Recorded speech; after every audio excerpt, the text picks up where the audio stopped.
Good news. పేదల సొంతింటికి రూపం. ఇందిరమ్మ ఇల్లు నమూనా సిద్ధం. ఇల్లు ఎలా ఉందో ఈ వీడియోలో చూడండి. పేదల సొంతింటి కలకు అడుగులు పడుతున్నాయి. జనవరి 26, 2025 నుంచి ఇందిరమ్మ ఇల్లు స్కీమ్ను రాష్ట్ర ప్రభుత్వం ప్రారంభించిన సంగతి తెలిసిందే. త్వరలో సొంత జాగా ఉన్నవారికి ఫస్ట్ ప్రయారిటీ కింద ఇందిరమ్మ ఇండ్లను మంజూరు చేసేందుకు సర్కార్ సిద్ధమవుతుంది. ప్రతి నియోజకవర్గంలో ఒక డెమో ఇందిరమ్మ ఇల్లు నిర్మాణం చేపడుతున్నారు. నల్గొండ జిల్లాలో ఈ ఇందిరమ్మ నమూనా ఇల్లు నిర్మాణం పూర్తయింది. ఈ ఇందిరమ్మ నమూనా ఇల్లు పేదల సొంతింటి కలను సాకారం చేసే విధంగా ఉండటం విశేషం. ఇందిరమ్మ ఇంటిని 45 గజాల్లో నిర్మించేలా డిజైన్ చేశారు. ఇంటి లోపల ఒక బెడ్రూమ్ విత్ అటాచ్డ్ బాత్రూమ్, ఒక హాల్, కిచెన్ ఉంటాయి.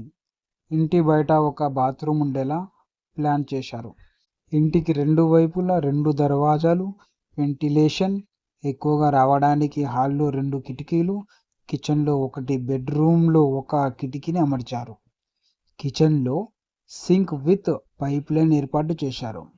1000 లీటర్ల సామర్థ్యం ఉన్న వాటర్ ట్యాంక్ను ఏర్పాటు చేయగా దాని ద్వారా కిచెన్, బాత్రూంకు కనెక్షన్ ఇచ్చారు.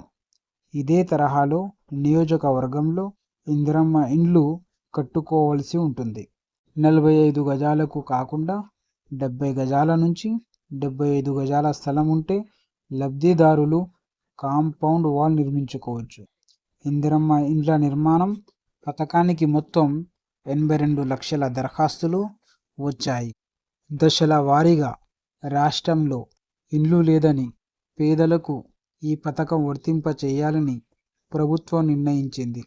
మహబూబ్ నగర్ నియోజకవర్గంలోని మహబూబ్ నగర్ రూరల్ మండలం ఓబుల అయ్యపల్లి గ్రామానికి చెందిన గొల్ల వీరయ్య తన సొంత జాగాలో ఇంటిని నిర్మించుకున్నాడు. దీనిని డెమోగా చూయిస్తూ ఈ నిర్మాణం ప్రకారం నియోజకవర్గంలో ఇందిరమ్మ ఇండ్లను నిర్మించనున్నారు. ఇలా తెలంగాణలోని ప్రతి నియోజకవర్గంలో ఒక డెమో ఇందిరమ్మ ఇల్లు నిర్మాణం దాదాపు పూర్తయింది. ఇందిరమ్మ ఇల్లు అనేది నల్గొండ జిల్లాలో ఒక నమూనాను ఏర్పాటు చేశారు. ఇంకోటి మహబూబ్ నగర్ డిస్టిక్లో ఒకటి.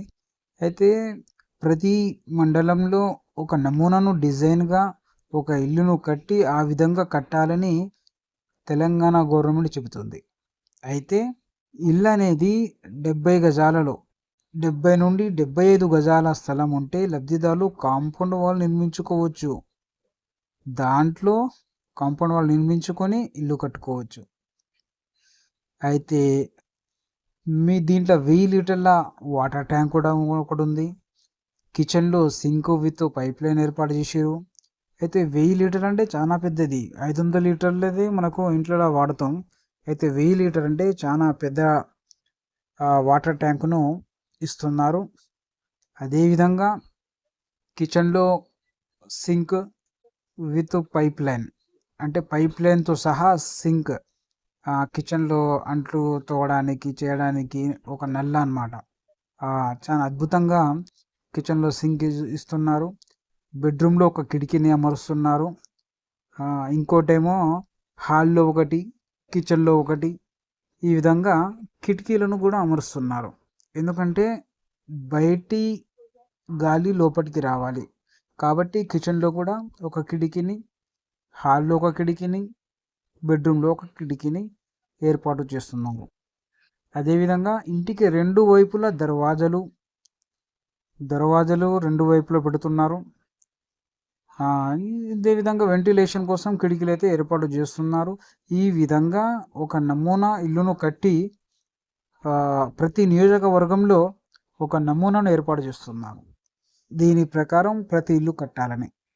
అయితే మనకు ఆనందకర విషయం ఏమిటంటే ఇందిరమ్మ ఇల్లు అనేది చాలా మంచి సౌకర్యంగా తెలంగాణ గవర్నమెంట్ అయితే కడుతుంది కాబట్టి మనకు సౌకర్యవంతంగా ఉంటుంది. అయితే మనకు ఎప్పుడు వస్తుందో మనకు వేచి చూడాలి. ఈ తెలంగాణ గవర్నమెంట్ మాత్రం మనకు ఇవ్వడానికి రెడీ అని అధికారులు సర్వేలు చేస్తున్నారు.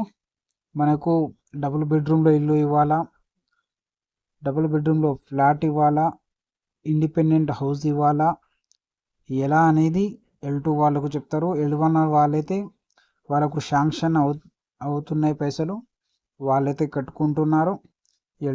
L1 అయిపోయిన తర్వాత L2కి ఇస్తారు. L2 అయిపోయిన తర్వాత L3 వాళ్ళ గురించి కూడా తెలంగాణ ప్రభుత్వం ఆలోచిస్తుందని చెప్తున్నారు. అయితే మనం ప్రస్తుతానికి L1 వాళ్ళకు అయితే పైసలు శాంక్షన్ చేస్తున్నారు. ఫస్ట్ విడత కూడా ఈ మార్చి ఫస్ట్ వీక్లో కొందరికి చూడాలి, వెయిట్ చేయాలి. మరి ఈ విధంగా L2 వాళ్ళకు కూడా ఎప్పుడు ఇస్తారనేది మనం వేచి చూద్దాం.